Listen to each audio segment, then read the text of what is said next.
Today I'm going to be testing the Gigabyte Aorus RTX 3090 Master. This is a beast of a card. The cooler's like massive on it. The 3080 Ti's, I've had very good luck with them. They work very well. It's got a 4-year warranty and even advertises max cooling. Um, this card to me actually runs better than a lot of Gigabyte cards I've ever had. It's still a little warm on the VRAM, but I have some solutions for that I've done on other 3090s that really help. As far as gaming goes, it's going to game a lot cooler because right now I'm going to test it on mining Ethereum because that's probably the worst case scenario as far as heat goes. But it's what it is. It's a very good card. I've got it up here just in an open air test situation so people can look at it or be able to see it easier. I'm going to get started. Right now, if you look at it, we're mining plus 1300 on the memory. So this card, the back memory is a little toasty. It's about 98 to 100 degrees. The GPU temp's fine. It's at 62.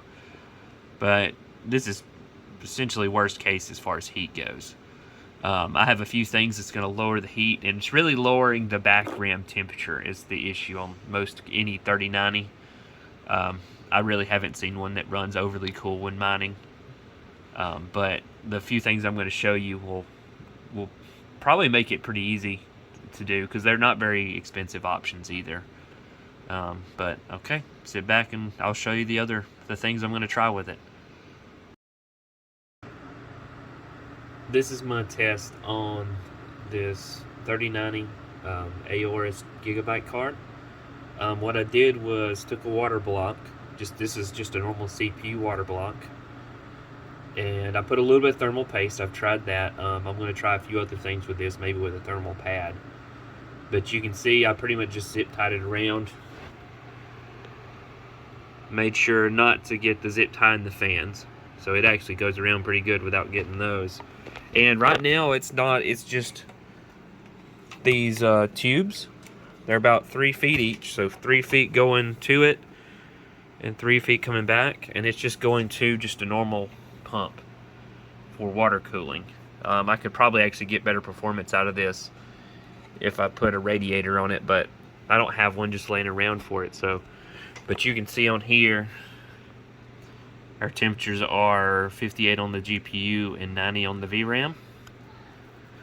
I'm going to show like all different things. I have a few tests that I want to do, but that's what it looks like right now. It's a cool little cooler I'm trying out. I bought this on Amazon.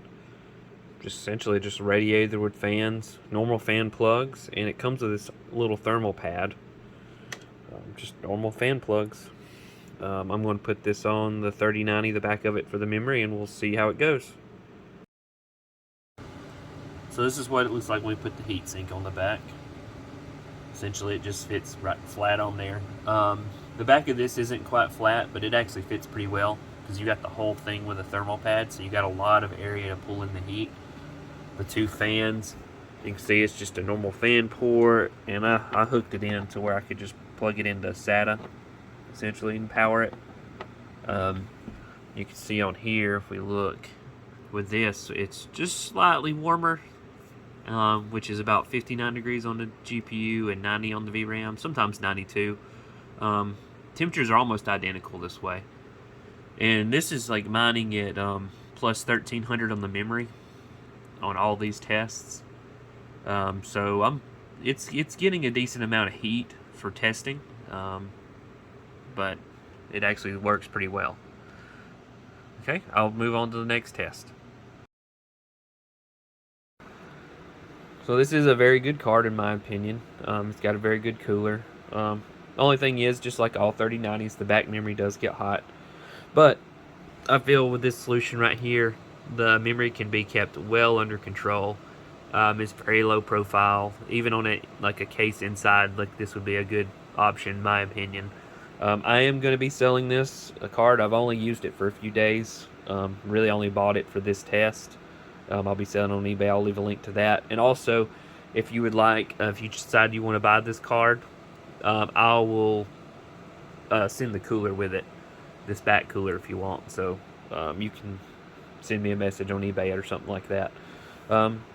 Okay, well, this is how it goes. If y'all have any questions, y'all can leave remarks below or go to my eBay channel and ask questions there. Thank you very much. Y'all have a good day.